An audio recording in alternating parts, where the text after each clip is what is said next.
Sud Radio, les débats de l'été, 10h-13h, Maxime Liédo. 1h30 de discussion, d'échange, de débat avec autour de la table ce matin. Gilbert Azoulay, directeur général du News Tank Education, journaliste pour l'hémicycle. Bonjour. Bonjour. Fred Fougera, président de Tenken Paris, auteur de l'anthologie de la com aux éditions Bréal et Studirama. Bonjour. Bonjour Maxime. Merci d'être avec nous. Julien Aubert, président de l'Institut Valmy et vice-président des Républicains, ancien député. Merci d'être avec nous. Bonjour. Et Arnaud Stéphane, fondateur de l'agence La Note de Com. Au programme notamment, est-ce que vous envisagez peut-être dans vos projets d'amener vos enfants dans la maison où vous avez grandi, de la racheter, de la rénover? Ça peut paraître anecdotique, mais c'est visiblement une tendance de fond chez les Français. Selon un sondage et une étude Se Loger YouGov, plus de 51% des Français ont des souvenirs positifs de cette maison d'enfance. Est-ce que c'est les marches qui grincent? Est-ce que c'est l'odeur du café dans la cuisine? Est-ce que c'est le jardin où on allait courir avec son chien à l'époque?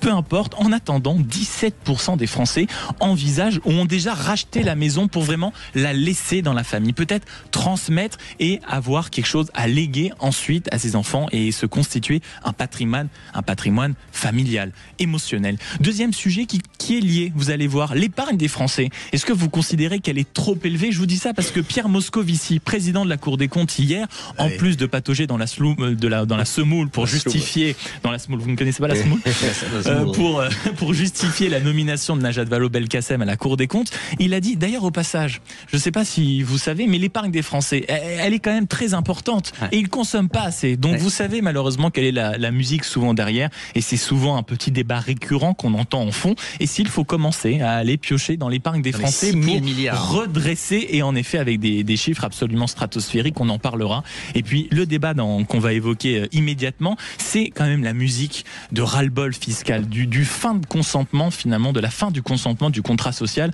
On se souvient des Gilets jaunes. On a vu le mouvement des gueux contre les ZFE, on en a beaucoup parlé ici sur cette radio. Et actuellement, c'est Nicolas, ce jeune trentenaire écrasé par la pression fiscale de notre pays. La France qui paie va-t-elle se révolter dans les prochaines semaines? C'est la question qu'on va vous poser, qu'on vous pose déjà. Réseaux sociaux de Sud Radio, application et 0826 300 300. Pourquoi je vous pose cette question aujourd'hui? 18 juillet, est-ce que vous savez ce qu'on fête, mesdames, messieurs? Frédéric. Oui. Alors, la Saint-Frédéric. Bravo. Bonne fête, Frédéric. Alors, cher Frédéric, c'est la libération fiscale. Tous les Français, exactement. C'est le jour de libération fiscale, c'est-à-dire que au même titre qu'il y a une fin pour la planète, c'est-à-dire qu'on ne peut plus polluer, qu'on a utilisé toutes les ressources naturelles, le salarié travaille enfin pour lui. Et c'est évidemment, ça ne vous étonnera pas autour de la table, un des jours qui est le plus élevé en Europe parce que la moyenne européenne est au 11 juin. Donc un mois de plus pour la France. Mon anniversaire, très bien. 11 juin, de plus en plus. Est-ce que vous avez chacun des requêtes personnelles parce que c'est la fête, la signe anniversaire, si vous avez un mot à passer, vos filles, vos enfants, c'est le moment. Autour de la table, est-ce que vous pensez qu'on peut assister un peu sur le même ton que les Gilets jaunes à une révolte sociale? Frédéric Fougera. Non, Fred Fougera, ça me va très bien. Il y a beaucoup de gens qui ne connaissent même pas mon vrai prénom et qui m'appellent Fred, donc il n'y a pas de souci. Soyons fous, allez, convivial. Ça limite quand même Fred pour deviner quel est le prénom qui suit. Oui, non, ça peut aider. Une révolte... J'ai un peu l'impression qu'on lance ça comme un slogan. D'abord, ceux qui payent, ce sont pas forcément ceux qui sont les plus à même à se révolter. Il y a plusieurs problèmes derrière cette question. En fait, il y a la question de ceux qui payent trop, qui ont le sentiment de trop payer. Il y a peut-être principalement la question de ceux qui travaillent beaucoup et qui ne se payent pas ou qui ne sont pas bien payés. Et ce sont ces deux Frances-là qui, à mon avis, vont très très mal. L'indépendant, l'artisan, le commerçant, l'agriculteur qui travaille de très tôt le matin à très tard le soir, parfois 7 jours sur 7, et qui se rémunère peu ou ne se rémunère pas. Alors il paye des impôts, mais lui ne se paye pas forcément, il paye pas d'impôts sur le revenu parce qu'il ne se rémunère pas, mais il paye beaucoup de taxes, beaucoup d'impôts.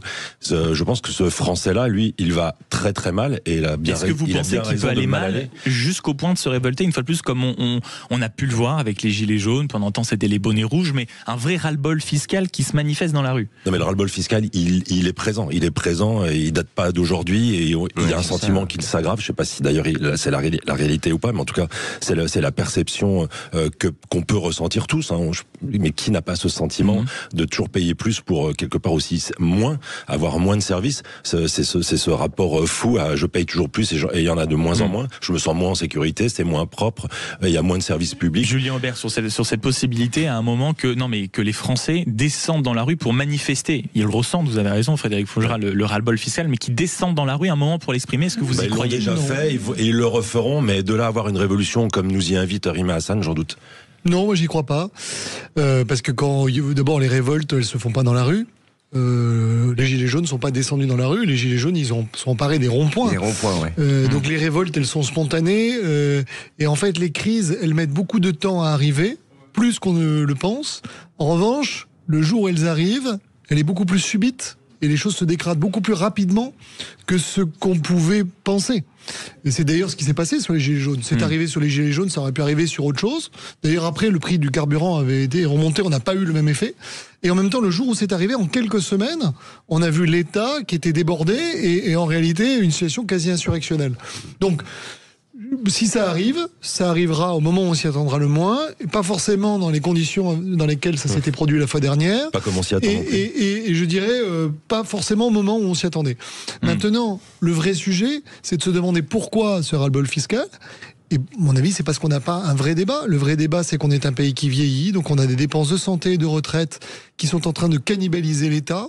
On reproche beaucoup de choses à l'État lui-même, mais en fait, le vrai sujet, c'est le modèle social, sont les dépenses sociales. Et l'une des critiques qu'on peut faire du plan de Bayrou, c'est qu'en fait, il fait porter essentiellement le coût sur cet État désargenté qui est de plus en plus petit, je dirais, dans la production nationale.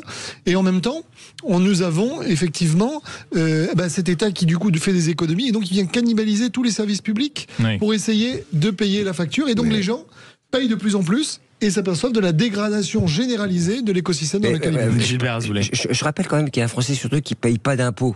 Et je pense que parmi les gilets jaunes, il n'y avait pas beaucoup qui devaient payer des impôts, ce qui avait créé la révolte. Non, mais c'était quand même la sensation, pardonnez-moi.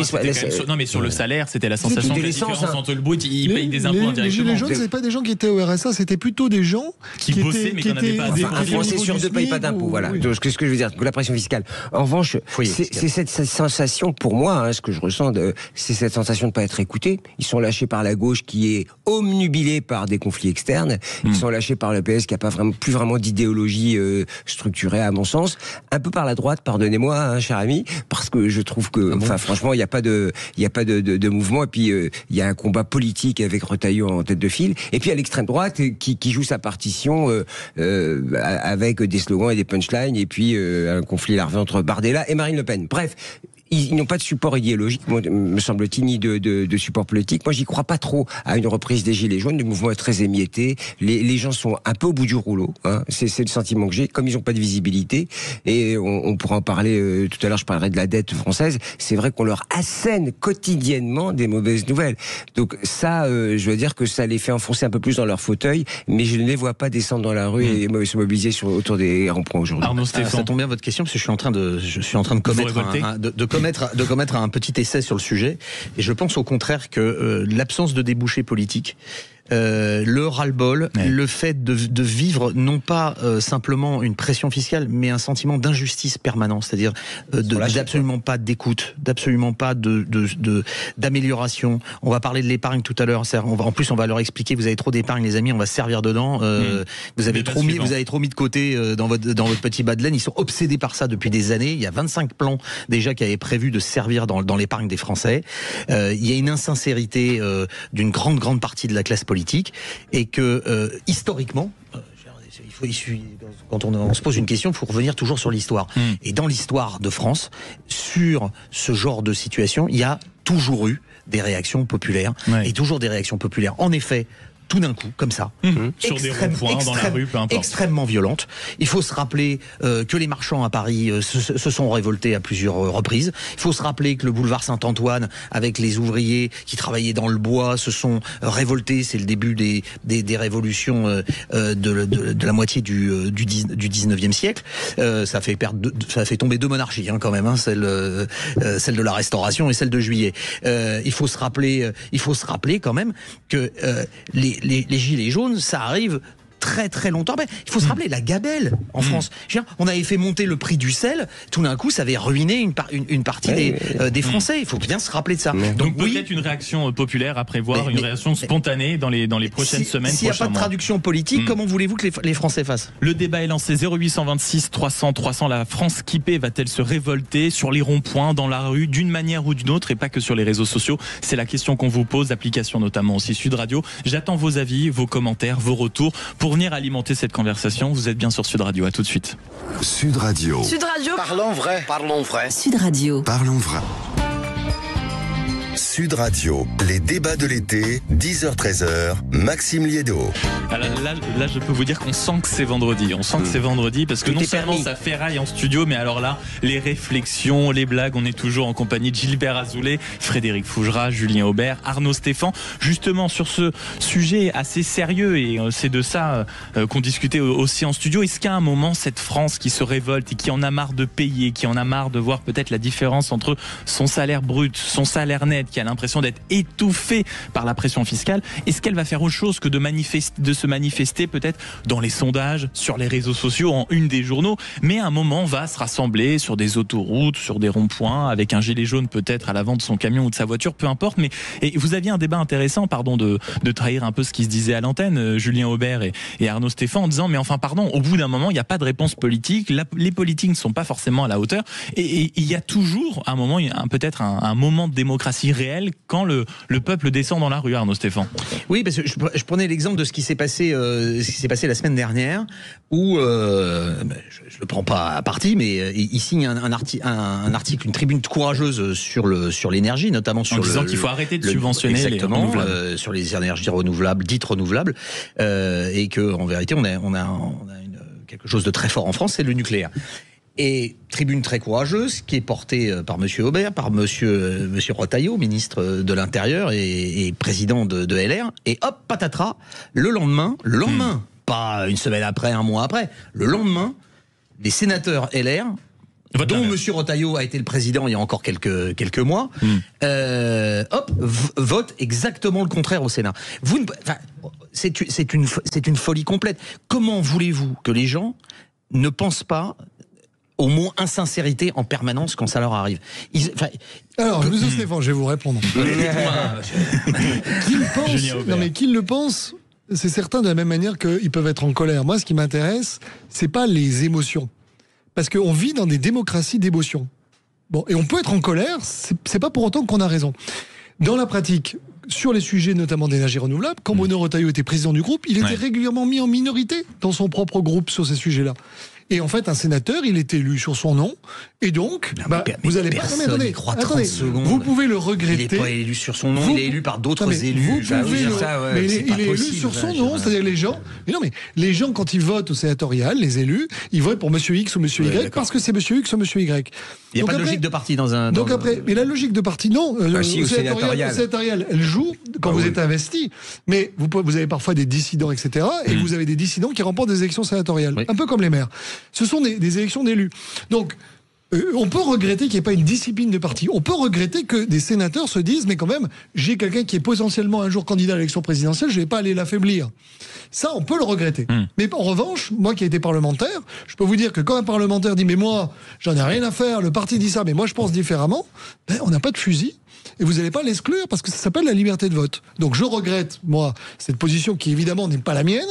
Moi, je suis sur une position, puisqu'on change les économies, il y a 5 à 6 milliards à faire d'économies, à mon avis, en arrêtant le robinet des énergies renouvelables. Maintenant, vous ne changez pas Paris en un jour. Et la discipline individuelle des élus. Il y a 3 mois, j'espère qu'effectivement, dans un an ou deux, on aura un groupe qui obéira aux injonctions et aux décisions. Et après, on partira au standard. Monsieur Aubert vient de nous dire qu'on ne fait pas la politique de l'émotion. Je pense qu'il faut relire Gustave Le Bon, parce que Psychologie des foules vous dit exactement le contraire. Voilà. En disant qu'il y a un moment. D'accord, mais excusez-moi, Gustave Le Bon, mis à part écrire un bouquin, il a changé la vie des gens. Non, psychologie du socialisme. Oui, mais à part écrire des bouquins. Il y en a quelques-uns. Non, mais vous savez, je sais, on a plein de gens très intelligents et qui écrivent des livres. Mais la politique, c'est pas les livres. La politique, c'est l'action. Et en l'occurrence, dans le cas d'espèces, des gens qui font des diagnostics, qui disent descendre, etc. Moi, j'entends tous les gens qui sont en colère. Mais moi, ce qui m'intéresse, c'est pas les gens qui sont en colère. C'est comment on change la vie des gens. Non, c'est comment on change leur vie. Oui, mais justement, elle est là la fracture. Là, on est au cœur. Vous intéressez pas aux gens qui vivent de la colère et il y a des gens qui cherchent des solutions. On est au cœur du problème. Les Français ne se sentent pas écoutés. Et quand justement vous dites qu'on est là pour mener des actions et être dans l'action, c'est tout le contraire, puisqu'on est dans l'immobilisme. Et je rappelle justement pour les énergies renouvelables que ça obéit à des logiques territoriales, voire locales, avec le petit maire, le petit élu du conseil général qui a investi massivement et qui peut pas se retrouver du jour au lendemain balader avec un arrêt du financement. C'est aussi des contraintes comme ça. Messieurs, faisons avancer la conversation. 0826, s'il vous plaît. Pour le passé, moi je vous parle de l'avenir. 0826 300 300. Bonjour Julien. Bonjour à tous. Merci beaucoup de nous avoir appelés ici sur Sud Radio pour cette question. Est-ce que la France qui paie va se révolter? Vous, qu'est-ce que vous en pensez? Est-ce que pour votre part, vous avez ce sentiment-là? Alors moi, je voulais déjà réagir à ce que disaient vos intervenants là juste avant, ça sur la politique de l'émotion. En fait, le problème, c'est Julien Aubert, politique. Voilà, on n'est pas dans une politique de l'émotion, on est dans une politique de la trahison. On se sent trahi par nos élites en permanence.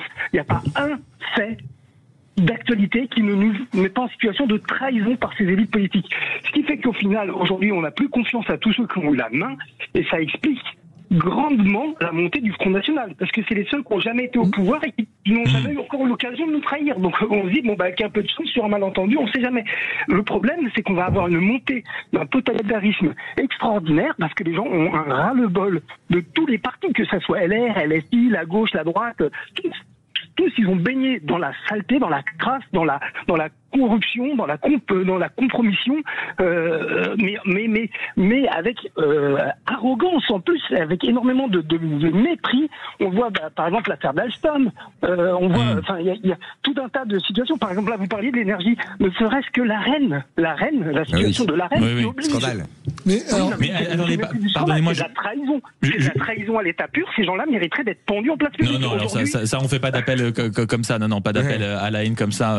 Julien, en revanche, vous concernant, et j'entends l'émotion et la colère qui vous anime, qui est sans doute sincère, est-ce que vous pourriez faire partie des gens qui à un moment descendent dans la rue par une situation parfois écrasante, parfois pénible, où vraiment vous descendriez pour manifester une colère sincère, un ras-le-bol, un vrai? Alors, mais je pense qu'aujourd'hui la manifestation n'a plus d'impact. En fait, comme disait Coluche il y a déjà 40 ou 50 ans, la démocratie, la dictature c'est ferme ta gueule et la démocratie c'est cause toujours. On en est un peu là. Le droit de vote, c'est le droit de nuire à ceux qui sont dans la même situation que toi. Mais quand on fait une grève, quand on fait une manifestation, on manifeste jamais au pied de l'Élysée, on manifeste jamais aux bons endroits. On va toujours aller dans les quartiers prolétaires. Donc la manifestation, malheureusement aujourd'hui, si on y a le droit, c'est que ça ne change rien. C'est ce que disait Coluche. Si c'était efficace, ça serait interdit. Donc, je pense que c'est pas des manifestations. Pour sortir du système, pour réfléchir. Moi, c'est pour ça que je suis fier d'avoir été Gilet jaune. C'est que dans cette réunion des Gilets jaunes, moi, j'y suis allé avec une revendication. Le prix de l'essence. Et c'était vrai. C'était sincère. C'était le point de départ. Le premier jour, je suis sorti en manifestation en moto pour manifester avec d'autres motards en disant, on en a ras-le-bol de se faire ponctionner comme ça. On n'en peut plus, on en a marre. Ce qui s'est passé, c'est qu'en fait, quand on s'est tous retrouvés à arrêter en bas des Champs-Élysées, côté de la place de la Concorde, on a commencé à poser à plat toutes les idées qu'on avait à droite à gauche, et on a commencé à réfléchir. On a parlé le jour même de risque, de monnaie libre, d'alternatives économiques différentes, de fond de problèmes de démocratie. Et c'est ça qui a fait qu'aujourd'hui, le mouvement des Jeux, un mouvement qui a été extraordinaire, qui, je pense, a été la première brique d'un changement dans l'état d'esprit des gens. Je pense que les prochaines générations vont être dans cet esprit-là, parce qu'elles ont été bercées avec cette éducation-là. Oui, je vous propose de discuter entre deux Juliens, des Juliens au carré, en réalité avec Julien Aubert, ancien député, vice-président des Républicains, qui veut dialoguer avec vous, mon cher Julien. Sur l'émotion, et sur le sentiment de trahison, je le comprends parfaitement, même si je partage pas ce qu'il peut dire sur la globalisation. Par exemple, le sujet de la reine, le scandale de la reine, c'est moi un scandale que j'ai moi-même dénoncé. Alstom, c'est mon collègue Olivier Marleix qui a démontré le scandale donc si vous voulez, non, c'est pas vrai. Après, vous êtes libre de pas le croire, mais tous les politiques ne sont pas pourris. Et je vais vous dire, le problème de la crise de confiance, que je peux comprendre, malheureusement, si on part du principe qu'on peut faire confiance à personne, ça vous donne l'échec des Gilets jaunes. C'est-à-dire que quand les Gilets jaunes ont cherché des gens, des représentants à qui faire confiance, comme ils n'avaient pas confiance dans le système représentatif, ils n'ont pas eu de représentants, et moralité, ça n'a rien changé. C'est toujours comme ça que ça s'est passé. Pour conclure, moi, si vous voulez, en réalité, comme je partage, je dirais, le fond de votre pensée, mais quand je dis l'émotion ou la trahison, moi, ce qui me motive, c'est pas de dire les gens ont trahi ou c'est terrible. C'est comment on change les choses. Et je sais qu'effectivement, sans la confiance, on la changera jamais. C'est un peu, je dirais, l'œuf et la poule. Voilà. Mais ça n'empêche pas qu'à un moment donné, il faut dire la vérité aux gens. C'est ce que j'essaye de dire, en tout cas sur le modèle social.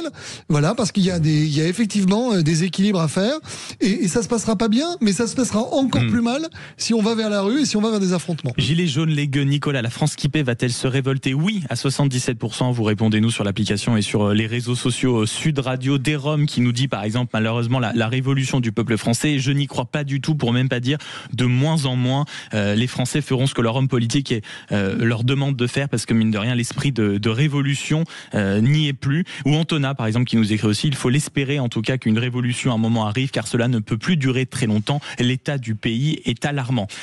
Ou encore Petit Poujadis qui nous dit: plus aucune révolte n'aura lieu. Peut-être que les gilets jaunes étaient en réalité le chant du cygne. Qu'est-ce que vous en pensez autour de la table de ce qu'on vient d'entendre, notamment du camarade Julien qui nous a appelé, Frédéric Faugerat? Et moi, Maxime, vous parliez de démocratie réelle, et je voulais en faire le lien et rebondir sur ce que disait Julien Aubert sur le fait que tous les politiques ne sont pas pourris. Non, oui, c'est quand même quelque chose qu'il faut marteler et rappeler.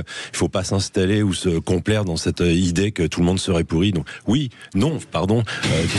Oui ou non? C'est pas très clair. Non, Ils ont pourri ou ils sont pas pourris? Parce que moi, je veux savoir si je reste sur ce plateau. Voilà. De la clarté. Ou alors on est à moitié pourri. Il n'y a aucun lapsus. Tous les politiques ne sont pas pourris. Mais il faut aussi qu'on soit chacun responsable. C'est nous, électeurs. Parce que la démocratie réelle, ça va être l'an prochain des municipales. Ça va être dans un an après, des présidentielles, et avant ou après des législatives, peut-être à 2 reprises. Nous allons être appelés à voter. Et si nous votons pour des pourris, alors il ne faudra pas ensuite se plaindre d'avoir des élus qui ne nous représentent pas, qui ne sont pas conformes à ce qu'ils ont. Donc, non, mais on a une part de responsabilité. Nous, on a un bulletin. Tous ceux qui nous écoutent et tous ceux autour de cette table, on a notre part de responsabilité. Donc on ne peut pas passer notre temps à se plaindre, et parfois pour de très très très justes raisons, mais en même temps être aussi responsable de ceux qui nous gouvernent. Donc arrêtons. Vous allez voir avec les municipales, vous allez avoir des tonnes d'élus partout qui vont par exemple vous promettre que tout va être gratuit dans leur commune. Ça c'est sûr. C'est encore Nicolas qui paie. Est-ce qu'on peut y croire ou est-ce qu'on ne peut pas y croire? Mais si on vote pour ces gens-là, eh bien alors après il faudra pas s'en plaindre. On va voter pour des gens qui vous disent qu'ils se foutent des agriculteurs, qu'ils se foutent de ceci, qu'ils se foutent de cela. Ces gens-là vont certainement être réélus. Donc ça veut dire qu'on va mériter ces gens-là. Il y a un moment, il faut aussi qu'on... C'est les conséquences de nos actes et de nos votes. En partie. Bien sûr. On vote aussi pour des gens qui vont éventuellement pas respecter ce pourquoi ils ont été élus. Mais si nous votons pour ces gens-là en connaissance de cause, alors il faut aussi s'en prendre à nous-mêmes. Donc il faut qu'on soit responsable et peut-être arrêter de voter juste pour une étiquette ou juste pour une émotion, parler d'émotion, l'émotion du moment qui va vers tel ou tel mouvement, mais aussi réfléchir à qui on a en face de nous, qu'est-ce qui nous est proposé et quelle est la responsabilité que je prends en mettant mon bulletin de vote dans une urne. Gilbert Zolé, le mot de la fin. Merci, le mot de la fin. C'est la maturité, je pense, au contrôle Arnaud, notre historien à la table. C'est que je me disais, au fond, il faudrait un gouvernement de salut public qui réunisse tout le monde, qui prenne une décision pour tout le monde, avec un vrai objectif à 6 mois, à 1 an, pour remettre les Robespierre. C'était le titre en 58, vous ne devriez pas la ramener parce que c'était des comités de salut public. Et ce que je veux dire par là, c'est une sorte de consensus autour d'un programme qui va permettre de remettre d'équerre, de trouver cet équilibre avec la dette, avec le budget, qui permettent de remettre un peu tout d'équerre. Et c'est ça que je comprends pas. Et quand on parle de trahison, c'est la responsabilisation des hommes politiques que je demande. C'est qu'ils prennent en compte cette situation pour prendre le sujet après le corps, quoi. Juste rappeler quand même que les Gilets jaunes, c'est plusieurs dizaines d'éborgnés, c'est plusieurs centaines de blessés graves, c'est plusieurs milliers d'arrestations. Heureusement, nous étions en 2023 avec une médecine qui avait beaucoup arrangé. Je pense que si cette même révolte était arrivée 50 ans plus tôt, il y aurait eu des dizaines de morts. Donc c'était pas un petit événement. Il a été cassé volontairement. Il a été écrasé. C'était une révolte qui aurait pu aller beaucoup plus loin. Elle a été écrasée. Les gens avaient peur d'aller manifester parce qu'on a fait exprès d'éborgner des gens. Voilà.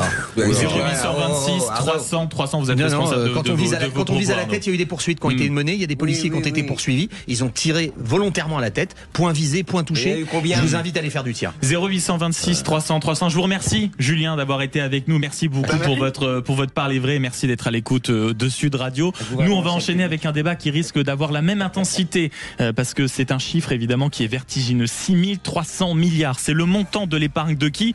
De nous, messieurs, de nous, Français. Figurez-vous que Pierre Moscovici pense que les Français épargnent trop. Oui, il y a peut-être des raisons. Vous êtes sur Sud Radio. On se retrouve dans un instant. Sud Radio. Parlons vrai. Sud Radio. Parlons vrai. Sud Radio. Parlons vrai. Sud Sud Radio, les débats de l'été, 10h-13h, Maxime Liédo. Continuons à échanger, à discuter, toujours en compagnie de Gilbert Azoulay, directeur général de New Tank Education, journaliste pour l'Hémicycle, Frédéric Fougera, président de Tenkan Paris et auteur de Anthologie de la com, c'est aux éditions Bréal et Studirama, Julien Aubert, président de l'Institut Valmy, vice-président des Républicains, ancien député, et Arnaud Stéphane, fondateur de l'agence de la note de com, qui rêve de refaire 1789, mais il ne veut pas nous le dire. Merci à tous d'être dans ce studio ce matin, notamment pour ce deuxième débat. Pensez-vous, comme Pierre Moscovici, que les Français ont trop d'épargne? Je vous pose la question 0826 300 300, ainsi que sur les réseaux sociaux et l'application Sud Radio. Et je vous propose d'abord d'écouter le propos du président de la Cour des comptes, et ensuite on en débat. Le taux du livret A reste supérieur à l'inflation. Vous savez, ça suit une formule. Autour de 1%. Qui est autour de 1%. Ça suit une formule, justement, en fonction de l'indexation de l'inflation. Il me semble que le gouverneur de la Banque de France a pris la juste mesure. Mais vous savez, historiquement, c'est assez curieux parce que c'est une forme d'épargne qui reste extrêmement familière pour les Français, alors que c'est loin d'être la plus rentable. Et d'ailleurs, je voudrais dire une chose. C'est qu'en France, mais alors je parle économiquement, on a trop d'épargne. On n'a pas assez de consommation. On a trop d'épargne, et la petite phrase de fin, et on n'a pas assez de consommation. Frédéric Fougera, comment il faut entendre ça? Non, mais moi déjà, ce qui m'amuse, c'est que chaque semaine, quand je viens, on doit commenter une injonction nouvelle. Alors, on lavait trop notre linge selon l'ADEME, on habite des logements trop grands selon l'INSEE, et maintenant on épargne trop selon la Cour des comptes. Donc, je suis impatient de venir vendredi prochain pour commenter cette nouvelle appréciation. Vous consommez trop de café, voilà ce qu'on veut dire. Non, mais certainement. Donc, on est dans un pays où on vient nous expliquer combien de fois par semaine il faut laver notre linge, dans combien de mètres carrés on a le droit d'habiter, et maintenant pourquoi on épargnerait trop. D'ailleurs, la question, c'est est-ce qu'on épargne trop? D'ailleurs, qui décide? Qui a l'autorité morale, politique pour décider de ce qu'il faut épargner ou pas épargner? Et est-ce que la question, c'est pas plutôt mais pourquoi est-ce qu'on épargne? Et on épargne certainement parce que on a un projet à financer, et peut-être le plus souvent, on épargne pour se rassurer, pour se protéger, parce qu'on vit dans une forme d'incertitude, et on se dit demain je peux perdre mon boulot, demain je peux avoir quelque chose à payer d'imprévu, et donc j'ai besoin d'avoir un peu d'argent de côté. On n'épargne pas pour tuer le pays, comme ça. On n'épargne pas. Moi, je me lève jamais le matin, je me dis tiens, je vais mettre un peu d'argent de côté, comme ça, je vais tuer le pays. Ah, vous avez l'impression que c'est ça que sous-entend Pierre Moscovici? Ça a été dit. Oui. Ça a été dit. Non, moi, je me lève le matin en me disant tiens, faut que je mette un peu d'argent de côté parce que j'aimerais peut-être partir en vacances, j'aimerais peut-être m'acheter une nouvelle voiture. Donc j'ai besoin de mettre un peu d'argent de côté. Qu'est-ce que ça révèle surtout? On parlait d'incertitude, on parlait de gilets jaunes, on parlait de révolution. Je mets de côté parce que je suis précautionneux. Je mets de côté parce que je manque de confiance, je prépare l'avenir, faut pas oublier ça, et ça résonne en creux au premier débat qu'on a eu. Et puis je rappelle quand même, parce que moi je me suis intéressé aux chiffres et j'ai regardé ceux qui épargnent le plus et ce qui fait monter l'épargne, c'est l'épargne des riches. Non, des gens qui Non, c'est des gens qui ont de l'argent qui épargnent le plus et qui peuvent placer beaucoup plus d'argent. Il y a des petits épargnants d'ailleurs, l'épargne moyen par Français, Maxime m'a donné le chiffre tout à l'heure, c'est pas très, c'est des petits montants. Non, mais le chiffre est intéressant. Les Français en moyenne par an et par ménage mettent de côté 7 306 €. Sachant qu'il faut aussi avoir en tête peut-être ce chiffre pour éclairer le débat, le taux d'épargne en France, c'est-à-dire la part du revenu qu'on consacre, on va dire, au fait de le mettre de côté, c'est 18%. On est juste derrière l'Allemagne, mais c'est un des taux aussi les plus élevés en Europe. L'exemple, l'Espagne, c'est 14%, l'Italie, 12%. Le truc, c'est que depuis des années... Je rajoute pour finir, le sujet, c'est pas tant qu'on épargne trop, c'est flécher cette épargne et donner des sujets attractifs pour pouvoir investir dans la transition, dans l'industrie, parce que c'est quand même là qu'il faut investir massivement pour préserver notre souveraineté et notre indépendance. C'est là-dessus. Et en créant des véhicules qui permettent de financer justement des projets, là on pourra utiliser l'épargne de manière vertueuse et pas en baissant le livret A. D'ailleurs, quand j'ai vu ça m'a un peu choqué parce que c'était pas très élevé comme rémunération. C'était 2,4 et c'est passé à 1,7. C'est quand même un peu radical. Mais alors justement, pardon, vous me faites la transition parfaite, mon cher Gilbert. On va accueillir Laurent au 0826 300 300. Bonjour Laurent. Bonjour à tous. Comment vous voudriez répondre, comment vous interprétez le propos du président de la Cour des comptes qui nous dit les Français épargnent trop et ne consomment pas assez? Ça vous a fait réagir? Oui, ça m'a fait réagir parce que nous consommons normalement et on ne va pas acheter des choses supplémentaires pour les jeter après dans un trou. Donc nous consommons normalement et certaines personnes n'arrivent même pas à consommer correctement. Et ensuite l'épargne, ça sert à quoi? Ça sert à ce que certaines personnes puissent avoir des crédits à la banque. Et même la même personne, un banquier peut vous reprêter votre propre argent. Voilà, c'est ça. Vous avez un peu d'épargne, il vous accorde un crédit. Donc l'épargne, c'est vraiment un truc macro là qui nous sort parce qu'il ne comprend évidemment pas tout à la vie quotidienne des Français qui gagnent entre 1500 et 2000 euros par mois, qui arrivent à épargner 500 euros par-ci et 500 euros par-là. Donc ce Moscovici, c'est un beau parleur, c'est un gars qui a ça... Voilà, mais vous, par exemple, mais vous, par exemple, mon cher Laurent, est-ce que vous avez un livret A? Est-ce que vous épargnez? Est-ce que quand on a vu ce taux a baissé de 2,4 à 1,7, c'est des chiffres un peu techniques, mais en réalité, le livret A rapportera beaucoup moins. Ça vous a énervé? Comment vous avez réagi à ça? Et oui, parce que j'ai un livret A, en effet, un petit LEP, et donc sur ces épargnes là, on ne peut pas mettre beaucoup d'argent. De toute façon, ça tombe bien, je n'en ai pas beaucoup. Et bon, baisser le taux, ça sert de compte courant qui rapporte un tout petit peu, voilà, parce qu'on en met, on en enlève, on en remet, et ainsi de suite. Et alors ces gens-là sont sur la lune, parce que bien sûr, c'est pas de la bourse, c'est pas des placements à 4% ou à 5% dans certains domaines. Bon, donc les petits épargnants, laissez-les tranquilles, quoi. Bon, monsieur Moscovici, laissez-nous tranquilles, avec nos 4 sous, là. On ne va pas les emporter dans la tombe de toute manière, puisqu'on les dépensera pour un achat un peu supérieur ou pour léguer aux enfants, là. Est-ce que je peux me permettre d'être indiscret, Laurent? Payer les frais de succession. Pourquoi vous vous mettez de côté, par exemple? Est-ce que c'est pour donner un moment à vos enfants? Est-ce que c'est au contraire un moment pour peut-être vous faire plaisir, acheter quelque chose? Pourquoi vous épargnez, par exemple? Très concrètement.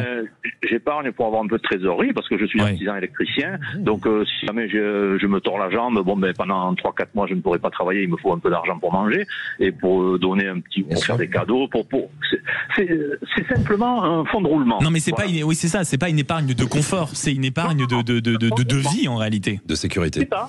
Mais depuis longtemps. Merci beaucoup, mon cher Laurent, d'avoir appelé Sud Radio et d'avoir parlé vrai. 0826 300 300. Le standard est ouvert. Si vous voulez participer à cette conversation et générer du débat supplémentaire. Arnaud Stéphane. C'est un vieux fantasme d'une partie des politiques, particulièrement de nos amis libéraux qui sont pour la financiarisation de l'économie. C'est le pactole des Français est une cible depuis très longtemps. C'est pas la première fois qu'il y a des attaques contre. Alors pour l'instant, elles ne sont que verbales sur l'épargne des Français. Le président de la République déjà avait dit il y a de l'épargne, il faudrait l'utiliser autrement. Les Français ne flèchent pas assez vers l'économie réelle ou vers l'investissement en bourse, etc. Mais qui en seraient les bénéficiaires? C'est pas les gens qui ont mis de l'argent de côté, c'est les gens qui géreraient à ce moment-là des flux financiers et des investissements. Si on permettait, en effet, comme le disait Gilbert, de créer des outils, des véhicules financiers qui permettaient à des Français de soutenir l'effort de restructuration de la défense. Les Français l'ont toujours fait. Pendant tous les conflits mondiaux, les Français ils ont payé pour la défense nationale. L'industrie, exactement, pour la tech, etc. Avec des véhicules qui seraient peut-être à 2-3%. Pas la peine de faire des investissements comme ça se fait dans les pays anglo-saxons avec des promesses à 15-20% de rendement. On est obligé d'essorer tout le monde pour pouvoir tirer du cash. Mais en revanche, on pourrait faire ça. C'est vrai qu'il y a 6 000 milliards. Vous imaginez, dans un pays qui a 3 000 milliards de dettes, les politiques ils se disent ça serait bien si au lieu de se serrer la ceinture, on irait voir du côté de l'épargne. Peut-être 1 000 milliards. Et d'ailleurs, ce sont dans les projets européens, quand on nous dit la France, vous êtes trop endetté, ce qu'il y a en face, c'est de dire en revanche, vous avez 6 000 milliards d'épargne, on pourrait en mobiliser une partie pour rembourser la dette. Si je peux prendre la parole. Je vous la donne. Alors, merci gentil. C'est vrai que tout à l'heure, vous avez pas entendu. Ça montre que le débat sur aujourd'hui la crise, la mise sous tutelle du FMI est un débat biaisé parce qu'en réalité, ce qu'il faut regarder, c'est votre dette et de l'autre côté vos actifs. Le problème, c'est quand effectivement votre dette dépasse un pourcentage de vos actifs. Donc cette épargne, c'est un actif. Deuxièmement, il y a beaucoup d'émotions là encore qui se greffent sur en fait un constat macroéconomique. Et évidemment, chacun réagit de manière microéconomique parce que le livret A, c'est l'outil par excellence, je dirais, de l'épargne de tout le monde. Et donc en fait, on le prend comme il y a trop d'argent sur votre livret A. Bon, alors qu'en réalité, il s'agit je pense, de Moscovici a voulu dire qu'en comparatif, effectivement, le taux d'épargne est plus élevé en France. Et vous l'avez d'ailleurs tous noté, c'est tout simplement parce que en prévention, parce qu'on consomme pas beaucoup, parce que on met aussi pour nos enfants, etc.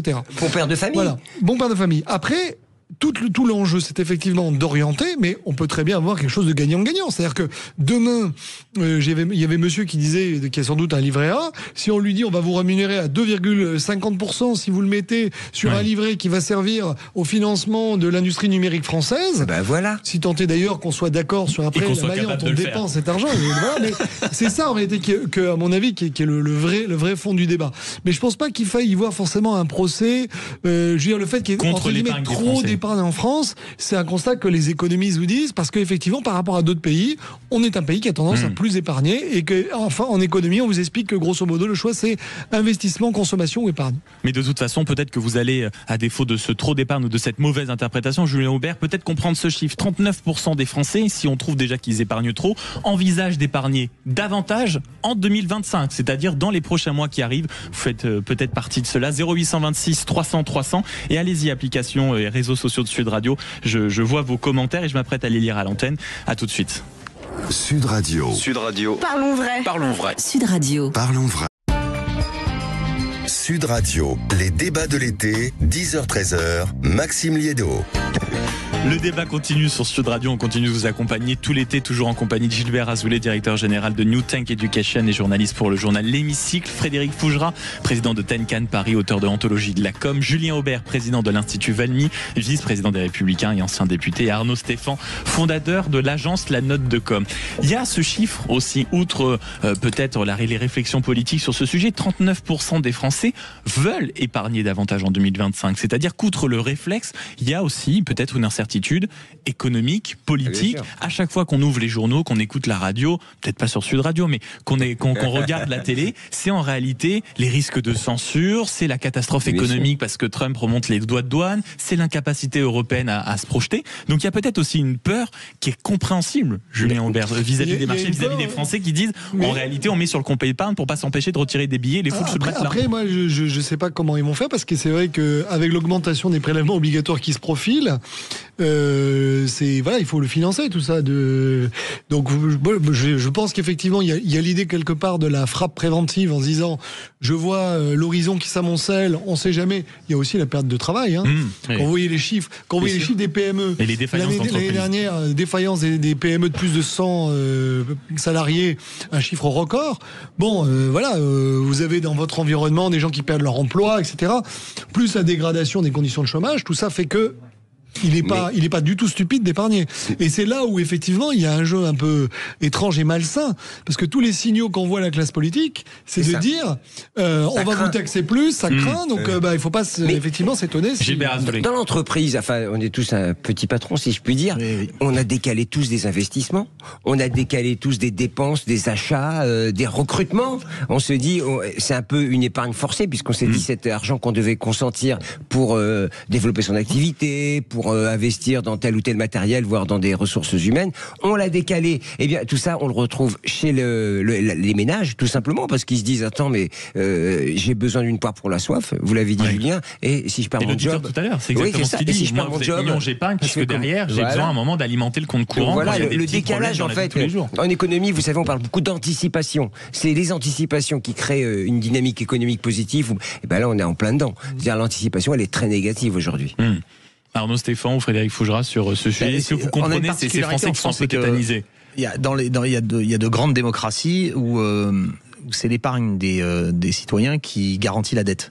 C'est le cas du Japon. Oui. Le Japon a une très grande dette, mais c'est sur l'épargne des Japonais, donc ils se prêtent à eux-mêmes, et que donc ça garantit une certaine souveraineté.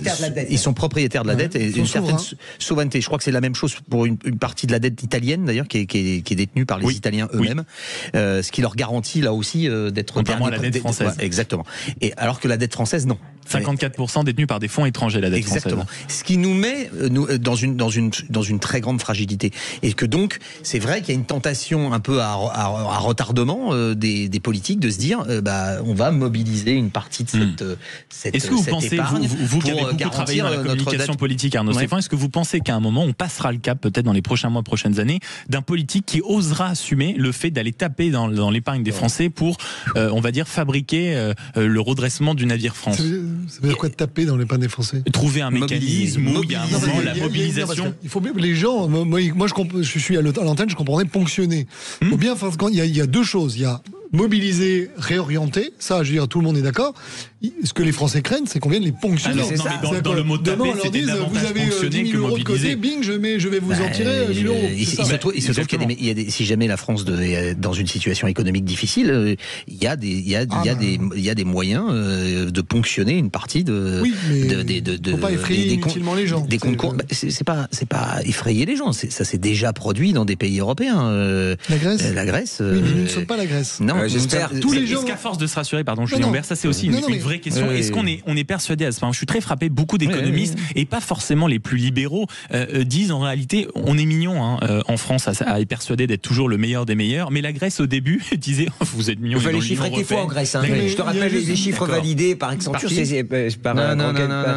Par des banques d'affaires. Il y a juste une différence. C'est que moi j'aimerais bien savoir si le FMI est capable de réorganiser la dette de la France. C'est une chose de gérer une défaillance grecque, c'est autre chose de gérer la défaillance de la dette française. Tout le monde dit le FMI, d'accord, mais ok, on peut peut-être avoir une crise. Moi je dis pas qu'on peut pas à n'importe quel moment avoir une crise de spéculation contre la dette française. À la question, est-ce que c'est le FMI qui arrivera d'abord? Moi je pense que d'abord arrivera Bruxelles, et ensuite, est-ce que avec leurs moyens désargentés, ils seraient capables d'empêcher le domino français de vaciller? Bah oui.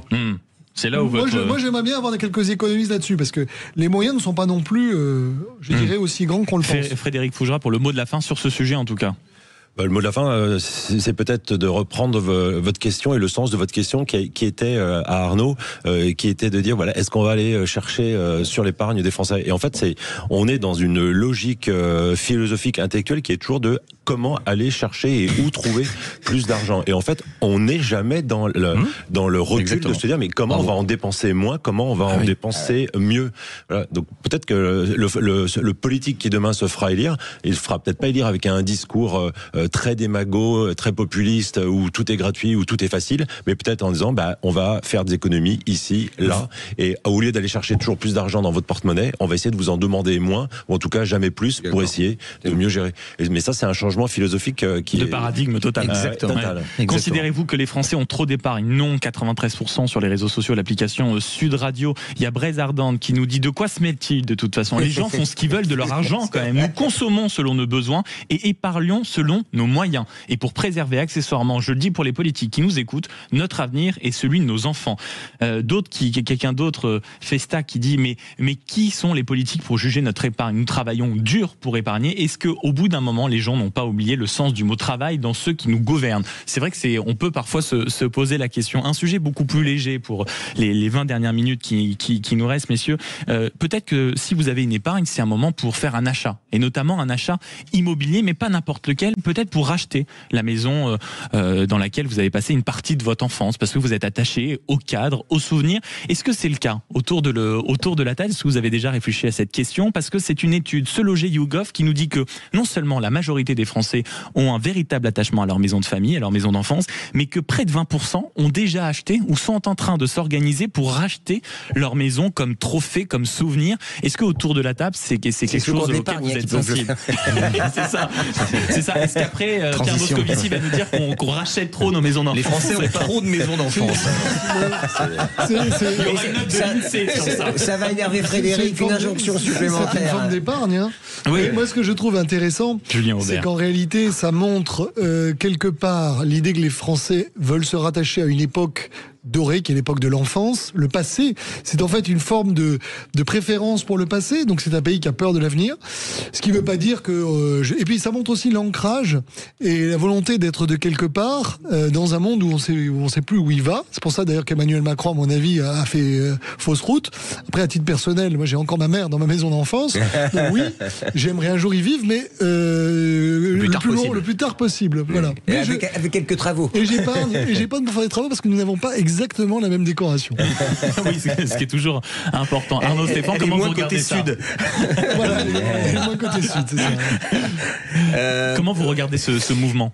Est-ce que vous-même, peut-être, il y a un moment, mais évidemment, j'aurais rêvé de racheter la maison en Normandie dans laquelle je passais mes week-ends avec mes parents, évidemment, parce que c'est des souvenirs, parce que j'en connais tous les recoins, parce que j'en connais le paysage, je peux me promener en fermant les yeux, je sais exactement où sont les choses, j'ai des souvenirs de réparation de vélos, de trucs, etc. C'est des réunions de famille, etc. Évidemment. Mais ce qui, Julien Aubert vient de dire quelque chose d'important. On se rappelle. Les politiques avaient été très friands du livre de David Goodhart qui s'appelait The Road to Somewhere et qui avait été traduit de manière absurde en France par les deux clans, je sais pas pourquoi, et on a cru que c'était un truc de Moyen-Âge, bref, où il y avait cette fracture entre les somewhere et les anywhere. Et c'est ce besoin d'être quelque part, de se rattacher à quelque chose, d'être ancré, et puis la famille, ça reste quand même quelque chose de fondamental.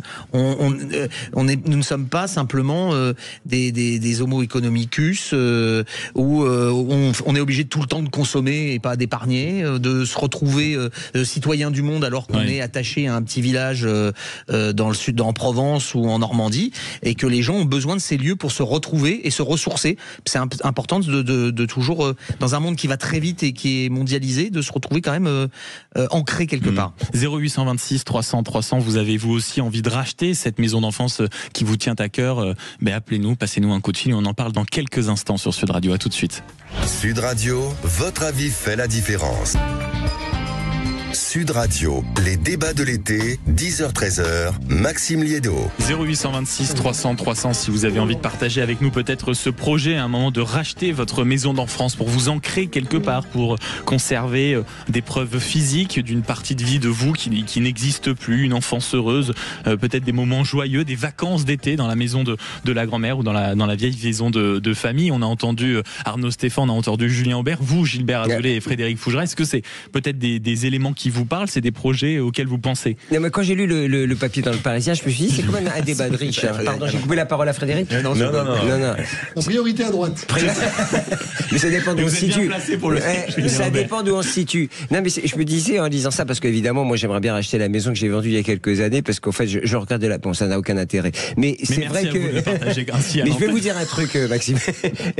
Non, c'est un débat un peu de riche parce qu'il y a 10% de résidences secondaires en France ou occasionnelles, comme on dit. C'est vrai que l'idée, pour faire rebondir au sujet précédent, l'épargne, la précaution, la situation de crise, c'est vrai que se poser la question de racheter une résidence secondaire aujourd'hui, c'est vraiment une problématique, j'ai presque envie de dire un peu hors sol. Même si ça évoque... pas dans les moyens directs, peut-être que certaines personnes ont l'envie profond, c'est presque un projet de vie de se dire je rachète, je raménage. Frédéric Fougera, comment vous regardez ça?